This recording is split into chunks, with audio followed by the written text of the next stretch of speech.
Communication, marketing, recrutement. Vos besoins ont des solutions vidéo avec Décideur TV, le studio.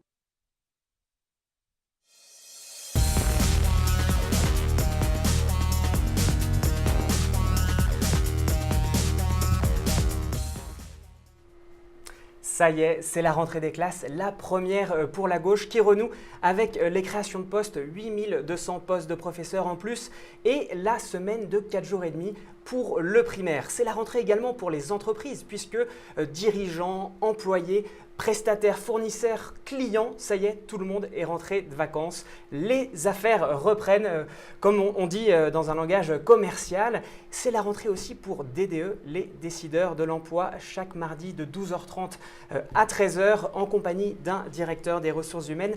Et pour ces premiers opus de la saison 2, j'ai le grand plaisir de recevoir Marine Deboucot, directeur des ressources humaines d'AXA France depuis octobre 2012. Marine Deboucot, bonjour. Bonjour Pierre. Alors pour vous aussi, finalement, c'est votre première vraie rentrée, septembre 2013. Et eh bien, première question, est-ce que les créations de postes et l'aménagement de l'emploi du temps, c'est aussi d'actualité chez AXA ? Alors l'emploi, les créations de postes, l'aménagement du temps, il nous en manque tous le temps, ce sont des préoccupations d'AXA depuis de nombreuses années. Donc on va avoir l'occasion d'en parler plus spécifiquement, mais tout à fait. Et donc bonne rentrée à tous. Alors création de postes, justement, vous aviez annoncé 4000 postes de création de postes en 2013. Alors où en êtes-vous à ce jour ? Est-ce que l'objectif est atteint ?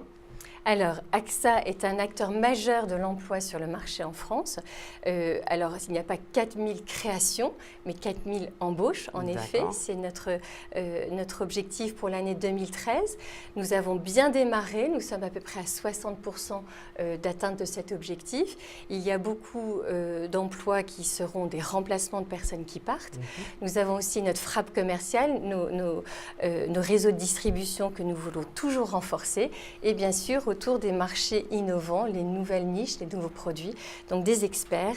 Alors, justement, effectivement, peut-être dans un premier temps, pouvez-vous nous rappeler les différents métiers d'AXA sur l'assurance ? Alors, il y a l'assurance automobile, il y a l'assurance… Oui. Alors déjà, AXA est un groupe international, leader dans l'assurance et la protection financière. Donc, quelques chiffres, 160 000 collaborateurs dans le monde, 57 pays. AXA en France, c'est à peu près 33 000 collaborateurs. Nous proposons toutes les solutions de l'assurance, donc l'auto, moto, l'habitation, bien sûr l'assurance santé, les complémentaires, la prévoyance, tout ce qui est autour de l'épargne et bien sûr la gestion d'actifs. Donc c'est tout un panel. Donc c'est effectivement les métiers très larges de la protection des personnes et des entreprises. Voilà. Est-ce que justement il y a un secteur qui recrute plus que d'autres dans ces différents métiers ? Est-ce que aujourd'hui l'activité d'AXA est tirée par quel secteur ? Alors nous avons plusieurs focus. Nous avons déjà tout l'enjeu des réseaux de distribution. Nous avons un réseau propriétaire de salariés. Donc là, on a plus de 1000 conseillers clientèle que nous souhaitons recruter pour 2013. Ce sont les métiers commerciaux. Il y a les métiers d'expertise. On a les métiers d'actuariat, de risk management, où on voit qu'il y a beaucoup de création de postes. Vous me demandiez justement s'il y a des endroits où on crée des postes plus particulièrement. Mais bien sûr, le marketing. Il y a le digital avec tout l'enjeu de multi-accès. Où là aussi nous créons des postes et nous renforçons nos compétences. Donc beaucoup de besoins et beaucoup d'emplois là dans les mois qui viennent. Alors si je comprends bien ce que vous nous dites, il y a un aspect effectivement commercial pour développer un peu le business sur vos différents métiers. Là ce sont surtout des conseillers de clientèle, c'est ça, d'un côté, et puis des collaborateurs d'agences. Voilà. Donc nous avons des agents généraux qui sont des indépendants et eux-mêmes ont des collaborateurs qui vont recruter. Donc 1000 conseillers clientèle, salariés d'AXA, 1000 agents généraux, il y en a à peu près 650 agents généraux et 1000 collaborateurs qui seront recrutés par ces agents. Donc tout un panel en effet. Alors si on reste sur ce type de métier, quels sont les profils qui sont recherchés type de personnes ça peut être des débutants qu'on va recruter, former. Ils bénéficient d'à peu près 5 à 7 semaines de formation pour connaître nos métiers, nos produits. Donc on et vous les recrutez à quel niveau? Bac plus 2, Bac plus 3 à peu près. Après, sur les métiers d'expertise, on va être sur des Bac plus 4, Bac plus 5. Mais donc sur ces métiers de commerciaux, on accompagne les collaborateurs qui nous rejoignent. On leur apporte un accompagnement aussi sur le terrain avec des tuteurs, des experts qui vont une fois par semaine les aider à l'intégration et à l'acquisition des compétences. Alors, vous le savez, hein, la tradition de nos émissions, c'est qu'on donne la parole aux internautes. À ce sujet, il y a Étienne qui demande quel est le salaire de base pour les débutants. Alors, peut-être faut différencier selon le métier. Ça peut varier. On a des débutants qui sont autour de 25 à 40 000 euros. Ça dépend de leur parcours, de leur expérience. On recrute aussi des jeunes qui ont une première expérience réussie. Donc là, ça sera un niveau un petit peu plus élevé. Mais c'est vraiment en fonction de leur parcours et leur expérience. Alors, pour un poste de conseiller de clientèle, par exemple, la rémunération ça va varier de base, aussi en termes de leur activité, donc ils ont des commissions. Ce sont des salaires qui ne sont pas plafonnés et bien sûr chaque collaborateur a l'avantage de l'intéressement participation d'un grand groupe comme AXA, de la couverture de santé, donc les avantages, les bénéfices sont importants. Alors, vous avez parlé effectivement de cet enjeu de numérisation, enfin en tout cas du passage à l'Internet sur des métiers de la finance et de l'assurance. On sait que c'est très important. AXA, justement, se positionne également sur l'aspect banque en ligne, assurance en ligne. Du coup, là, vous recherchez plutôt effectivement des informaticiens, des gens qui vont gérer ce back-office et peut-être ensuite, en aval, des gens qui vont gérer le service clientèle, le CRM, le e-marketing. Voilà, tout à fait. Un de nos grands enjeux, en effet, c'est d'être en multi-accès. Donc, on peut, quand on achète une mobilette, souscrire sur Internet. On peut avoir un espace client aussi pour suivre tout ce qui est sinistre derrière. Donc pour nous, on a actuellement 100 postes en informatique qu'il faut pourvoir. Donc ce sont des profils très recherchés sur le marché. Donc là, on est sur une qualification supérieure Absolument, plutôt universitaire et informatique Bac plus 4. On est aussi sur les métiers du CRM, bien connaître notre client, le Client Relationship Management, donc tous ces métiers de connaître nos clients, leurs besoins. Et puis bien sûr, tout ce qui est service et gestion, règlement, qui sont des métiers, cœurs de métier que nous avons toujours et alors ça, vous trouvez facilement des potentiels candidats? Alors sur l'ensemble de ces marchés, je pense qu'il y a une concurrence assez rude. Les banques sont sur ces marchés, sur ces types de profils, mais aussi les enseignes distributeurs. Donc il faut qu'on ait une marque qui attire, des politiques RH attractives, compétitives. Je pense qu'on a là encore lancé une campagne, nous sommes présents sur les réseaux sociaux et nous avons une politique aussi de développement pour l'ensemble de la carrière des collaborateurs qui est très attractive. Alors effectivement, vous disiez, la concurrence est rude entre les différents établissements pour attirer les meilleurs talents. Vous l'avez évoqué discrètement, vous avez lancé une campagne, un marque employeur, justement, où vous mettez en avant vos salariés. Est-ce que vous pouvez nous en dire un peu plus ? Oui Pierre, c'est un petit peu la stratégie de la preuve. Ce que nous voulons, c'est donner la parole à nos collaborateurs qui eux-mêmes vont parler de ce qu'ils vivent, leur mission, comment ils sont accompagnés, les mobilités, quelles sont leurs responsabilités. Donc on a lancé une campagne au printemps pour mettre en scène nos collaborateurs. Alors, dans cette campagne, notamment, vous avez dit, vous êtes exprimé là-dessus en disant que vous parlez de la richesse et de la noblesse de vos métiers. Alors, qu'est-ce qu'il y a de noble finalement dans les métiers de l'assurance ? Comme j'ai évoqué au début, je pense que notre métier est de protéger nos clients, et on en a plus de 9 millions en France, donc c'est important. Protéger en gérant leurs biens, leurs activités, leur épargne et leurs actifs, et puis leur donner de la sérénité. Donc je pense que c'est un métier noble. On a des missions qui ont du sens. Les collaborateurs sont fiers d'avoir ces métiers et d'innover. Je pense qu'aujourd'hui, il y a des nouveaux risques que nous pouvons vis-à-vis desquels on peut protéger nos clients, la longévité par exemple, tout ce qui est retraite, on sait qu'il y a plein de points d'interrogation autour de la retraite, donc accompagner nos clients dans tous les moments compliqués et difficiles de leur vie. Alors quand on est un jeune, on ne pense pas encore à la retraite, même si effectivement on fait partie de cette génération où il va falloir quand même se poser des questions. On a plutôt la tête, souvent quand on débute dans la vie professionnelle, on rêve un peu d'une expérience à l'étranger. Du coup, je rebondis sur la question de Jackson. AXA propose-t-il des veilleurs, ces fameux volontariats international en entreprise? Voilà. Donc VIE, absolument. Nous proposons des VIE.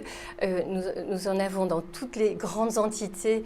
Donc nous sommes présents dans 57 pays, mais c'est plutôt le UK, les États-Unis, l'Asie qui recrutent des jeunes pour une période de 1 à 2 ans où nous les formons là également à une première expérience professionnelle. D'accord. Alors revenons à l'aspect effectivement formation. Vous l'avez évoqué en début. Ces jeunes que vous intégrez, est-ce qu'il y a, quel que soit le métier, est-ce qu'il y a effectivement un parcours de formation? Et puis vous savez, on parle beaucoup de contrat de génération. C'était une des mesures annoncées par François Hollande lors de sa campagne et qui est véritablement mise en place actuellement. Est-ce que vous avez ce système-là de tutorat? Est-ce que de binôme senior-junior? Expliquez-nous un peu. Alors Pierre, 2 points. Déjà sur la formation, ce qui est important, c'est qu'AXA investit près de 7% de sa masse salariale, ce qui est bien au-delà de l'obligation réglementaire. Et nous offrons tout un panel de formations. Ça peut être du e-learning en présentiel. On va parler des tutorats. Mais ça, je pense que c'est important. Au début de la carrière, l'insertion, c'est important. Mais ensuite, à chaque étape, la formation, elle vient aussi à travers les mobilités. Ça, c'est un sujet. L'autre sujet, c'est le contrat de génération. Donc, AXA a signé, là, tout fraîchement, le 25 juin, notre contrat de génération. Oui. Donc, ça, il y a 3 volets. Je pense que c'est important. C'est l'emploi des jeunes. Nous avons un engagement de recruter 700 jeunes de moins de 26 ans d'ici 2015. L'autre volet, c'est le maintien des seniors, parce qu'il n'y a pas que les jeunes, il y a aussi les seniors qu'on souhaite maintenir en entreprise et motiver. Alors, rappelons justement ce dispositif de contrat de génération, c'était effectivement un dispositif d'aide à l'emploi qui vise à créer des binômes junior-senior afin de effectivement favoriser à la fois l'embauche des jeunes et le maintien des seniors dans l'entreprise, tout en assurant la transmission des compétences. Alors, avec cette nuance, c'est que normalement, ce dispositif d'aide prévu concerne seulement les entreprises de moins de 300 salariés. Alors, vous l'avez dit, vous, AXA, c'est 16 000. Donc, évidemment, vous êtes en dehors, mais vous étiez concerné puisque le gouvernement impose à ces grands groupes de signer un accord de groupe. Et vous aviez jusqu'au 30 septembre. Alors, vous l'avez dit, vous, c'est chose faite. Voilà, je me fais un peu l'avocat du diable, vous l'avez fait sous contrainte. Est-ce que pour vous, c'est effectivement vécu comme tel ou c'est aussi une opportunité? Alors, nous n'avons pas attendu l'obligation pour recruter des jeunes. On a un tiers de notre effectif qui a plus de 55 ans. Donc pour nous, depuis 2 ans, l'urgence, c'est de préparer la relève. Donc on a recruté des jeunes il y a 2 ans, encore l'année dernière.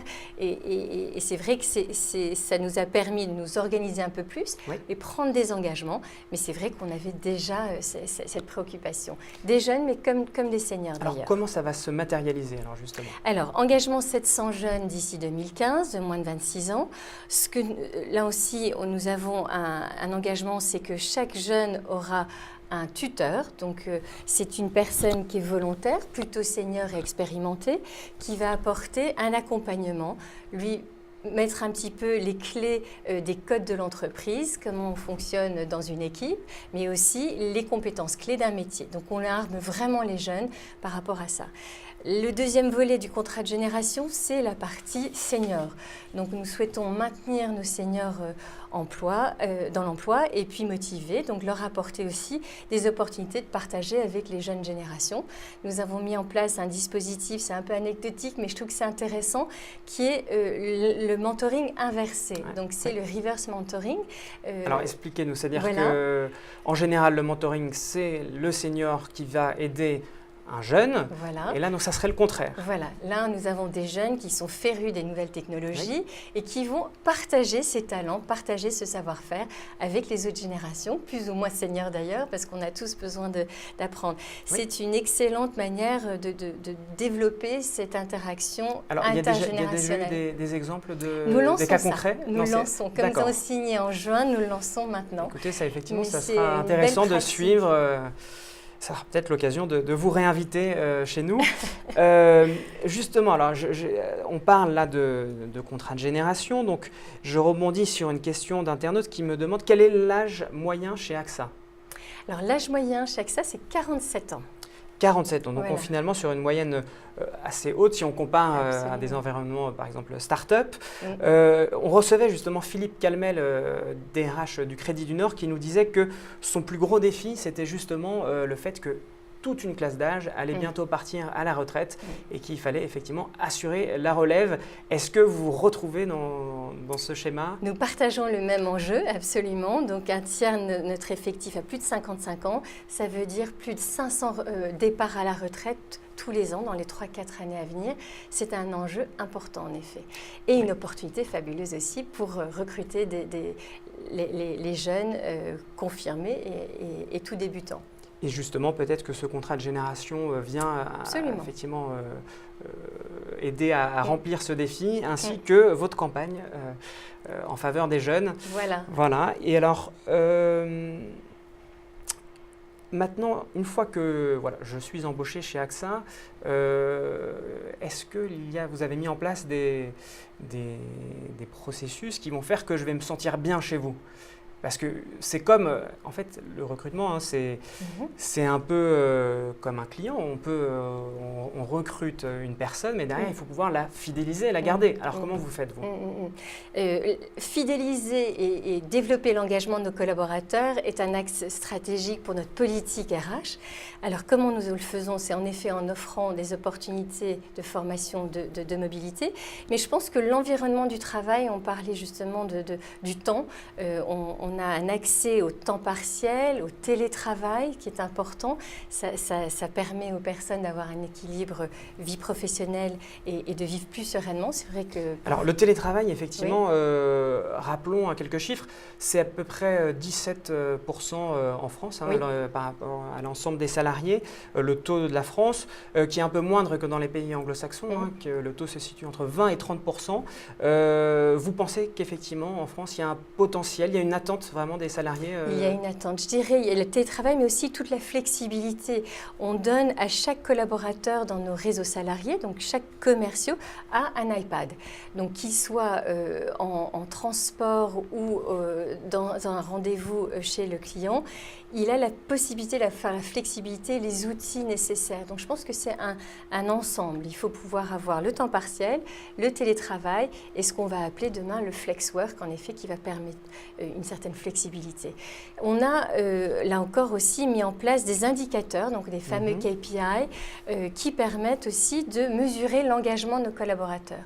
Donc ça s'appelle, c'est une enquête de climat interne, donc le scope collaborateur qu'on fait tous les ans et qui est véritablement en croissance, là, en augmentation depuis 2 ans. Alors quelles sont les questions que vous posez? Alors déjà, est-ce qu'ils adhèrent aux objectifs, à la stratégie de l'entreprise? Est-ce qu'ils sont confiants dans leur management? Ça c'est important. Est-ce qu'on leur donne les outils nécessaires, les formations nécessaires? Donc on va justement les interroger. Il y a plus de 60 questions. C'est un petit peu, un bon quart d'heure quand même. Mais on met les outils en place pour être à l'écoute de leurs besoins. À l'écoute de leurs besoins. C'est vraiment important. Alors, quels sont ces besoins que vous décelez en général? Est-ce qu'il y a des grandes tendances qui ressortent? Je pense en effet, les jeunes veulent retrouver cette flexibilité, ils veulent l'égalité aussi, une certaine forme d'équité. Donc ça, c'est important qu'on puisse avoir aussi les preuves. Équité homme-femme, vous voulez dire? Équité homme-femme. Un exemple, c'est il y a parfois des écarts de salaire qui sont injustifiés. Donc là, on a mis en place un budget spécifique qui permet de corriger cela. On a bien sûr, par rapport à la diversité, la mixité, des dispositifs importants. Donc ça aussi, il y a une vraie demande des collaborateurs qu'on prenne parole et qu'on communique autour de ces sujets. Vous avez été nommé, on l'a dit, il y a maintenant presque un an, directeur des ressources humaines d'AXA, et à ce titre, vous faites partie du comité exécutif. Je crois que vous avez été la seule femme à ce moment-là, vous étiez la première femme, en tout cas la première, à rentrer. Maintenant, il y en a peut-être. Est-ce que la situation évolue? Corinne Guillemin, notre secrétaire générale, est également au comité exécutif, et j'espère que ce n'est pas la fin, au contraire. Alors, est-ce que justement, vous voulez être moteur d'une promotion des femmes au sein d'AXA? Est-ce que c'est un de vos défis aussi Bien sûr. Depuis que je suis arrivée il y a 3 ans, je travaille ces sujets parce que je suis femme, et surtout parce que je suis convaincue que ça peut apporter énormément de richesse et c'est un levier de performance pour l'entreprise. Nous avons un comité management où il y a maintenant 18 femmes, donc 27% de notre comité management est féminine. Et nous sommes passés de 18% à 32% de cas dirigeants femmes. Donc là encore, on progresse. Mais vous voyez, vous anticipez les questions des internautes puisque Caro demandait quelle est la répartition homme-femme. Donc vous avez donné des éléments de réponse, en tout cas en ce qui concerne les cadres dirigeants. Oui. Est-ce que vous avez des chiffres également sur… Oui, alors 54% de femmes au global. Donc il y a plus de femmes que d'hommes. Absolument. Mais beaucoup moins dans les strates supérieures. Voilà. Donc tout l'enjeu, c'est de leur donner la confiance et les opportunités pour les faire évoluer. Et donc en 2012, ça a été une de mes initiatives, c'était de créer un réseau interne de femmes mais ouvert aux hommes. On a 800 collaborateurs qui ont levé la main, qui font partie de ce réseau qui s'appelle Mixin. Et nous avons beaucoup d'hommes qui participent à ces initiatives et ce partage, cet échange. Est-ce que, parce que ça c'est un peu une mode de créer des réseaux de femmes, beaucoup d'entreprises le font, est-ce que vous échangez avec les autres réseaux des autres entreprises? Est-ce qu'il y a des échanges de best practice? Absolument. Donc nous faisons partie d'une fédération d'associations qui s'appelle Financiel, donc dans le secteur financier assurance. Avec nos collègues et confrères, nous partageons quelles sont les best practices. En effet, ouvrir le réseau interne aux hommes a été une pratique que nous avons vue dans d'autres entreprises et que nous avons souhaité volontairement développer chez nous. Alors, favoriser l'évolution dans l'entreprise et des femmes, c'est aussi peut-être aménager des structures qui favorisent les gardes d'enfants, parce que comment être mère et à la fois cadre dirigeante. D'ailleurs, je rebondis sur une anecdote que vous aviez vous-même donnée en 1999, puisque vous étiez à ce moment-là aux États-Unis, vous y avez passé 10 ans dans un cabinet de chasseurs de tête, de recrutement, de cadres dirigeants. Et vous aviez dit, écoutez, la grosse difficulté à New York, c'est finalement d'avoir des enfants et de mener à bien sa vie professionnelle parce que c'est très difficile de trouver des crèches et les nounous coûtent très cher. Et finalement, heureux les DINK. Voilà, vous aviez dit les Double Income No Kids. Alors, est-ce que c'est le cas en France et est-ce que justement, chez AXA, on essaye de lutter contre ça? Oui, alors je ne voudrais surtout pas encourager au DINK parce que je trouve qu'avoir des enfants, j'ai 2 filles, c'est formidable. Donc j'encourage et nous encourageons les familles. Donc vous êtes double income, double kids. Voilà, exactement, DIDK. Voilà. Plus sérieusement, en effet, je pense qu'en Europe, nous sommes un peu plus équipés qu'aux États-Unis. Il y a des crèches, des gardes-enfants, etc. Je pense que maintenant, les nouvelles technologies permettent aux femmes aussi d'être beaucoup plus flexibles. Mais il faut que l'entreprise promeut et rende confortable toutes ces pratiques. Donc, par exemple, derrière le télétravail, il y a cette idée-là aussi de faciliter pour les femmes de pouvoir travailler chez elles pour garder les enfants. Et les jeunes hommes, parce que nous avons beaucoup de pères qui demandent des congés parentaux, nous avons beaucoup de pères qui disent, à 18h, c'est moi qui prends la relève à la maison. Je salue tout cela. Et donc, nous avons mis en place, au-delà de nos dispositifs de télétravail, de temps partiel, une charte pour mieux travailler ensemble. Donc là, on met en place une charte qui est partagée, qui a été signée par l'ensemble des membres du COMEX, pour dire, maintenant, plus de discrimination, on va faire attention à ces sujets-là, mais plus de réunions, tout simplement, après 18h. Comme ça, il n'y a plus ce tropisme, au présentéisme où les gens se disent si je pars à 18h, je vais être pénalisé. On a volontairement souhaité mettre l'accent sur ces petites choses du travail au jour le jour. C'est vraiment les pratiques qui changeront. Alors, vous savez, là, on est en pleine négociation pour les réformes des retraites. Pierre Gattaz, le nouveau président du MEDEF, a déclaré « Il convient de développer la retraite par capitalisation de manière complémentaire au système de répartition ». Alors, ce n'est pas nouveau, mais ça devient de plus en plus prégnant. Alors, c'est finalement quelque chose qui profite, là, je parle de manière générale à un groupe comme AXA, puisque vous allez pouvoir capter une clientèle de plus en plus importante, mais j'imagine que c'est aussi un défi organisationnel voilà, et de ressources humaines, de ce surcroît d'activité. Donc, bon, on revient un peu sur des questions d'attraction des talents, mais effectivement, comment on gère les flux d'activités futurs? Est-ce que ça, en tant que DRH, vous pensez dire à horizon 2020, il faudra tant de salariés supplémentaires, tant de métiers supplémentaires, et vous y pensez déjà? Alors en effet, l'organisation de l'entreprise d'ici 2020, absolument. Comment est-ce qu'on peut prévoir? Et donc nous avons ce que nous appelons la gestion prévisionnelle de l'emploi et des compétences, où nous essayons d'avoir une perspective, une prospective sur les métiers de demain, parce que ce ne seront pas les mêmes métiers qu'aujourd'hui. Comment est-ce que nous staffons? Comment est-ce que nous sourçons? D'où viennent ces compétences? Comment est-ce qu'on les développe? Nous avons une présence sur l'ensemble du territoire en France. Est-ce que nous allons privilégier tel et tel site? Nous essayons de garder cet équilibre entre la région parisienne et la province. Donc, comment impulser là aussi des emplois en province.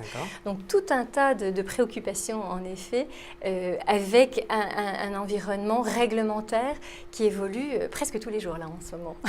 Effectivement. Beaucoup d'actualités. Tout à fait. Et ça, effectivement, la question du droit, c'est effectivement un domaine très important pour un directeur des ressources humaines, et avec des négociations salariales avec les syndicats. Oui.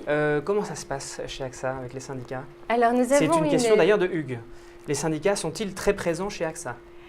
Depuis toujours, nous avons une culture et une tradition d'innovation sociale et du dialogue social important. Donc nous avons des partenaires sociaux avec qui nous partageons l'ensemble de nos initiatives, de nos préoccupations, parce qu'il y en a également. Le principe, c'est d'avoir un dialogue ouvert, de confiance. Nous avons donc la semaine prochaine nos premières bilatérales avec nos partenaires sociaux, où nous discutons un petit peu avec notre directeur général justement des enjeux de la rentrée. Donc c'est important. Alors quels sont les enjeux justement de cette rentrée? Alors tout le sujet de service, je pense que ça reste vraiment, nous avons souhaité dès l'arrivée de notre directeur général positionner AXA France sur la société préférée et la société de service.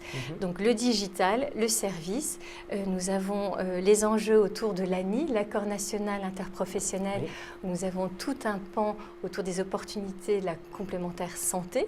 Donc ça, il va falloir recruter justement pour proposer aux petites et moyennes entreprises qui n'ont pas ce dispositif l'opportunité d'avoir cette solution. Donc plein d'activités, et l'idée en effet c'est de partager au maximum, ça prend du temps mais c'est important, avec nos partenaires sociaux.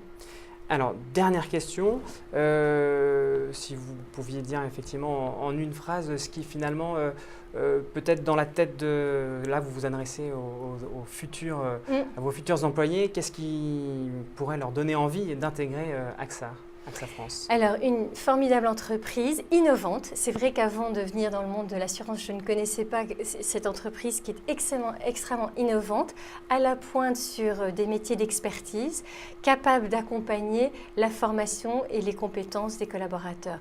Donc, venez, postulez, osez. Alors, pour postuler d'ailleurs? Alors, postuler, c'est recrutement.axa.fr.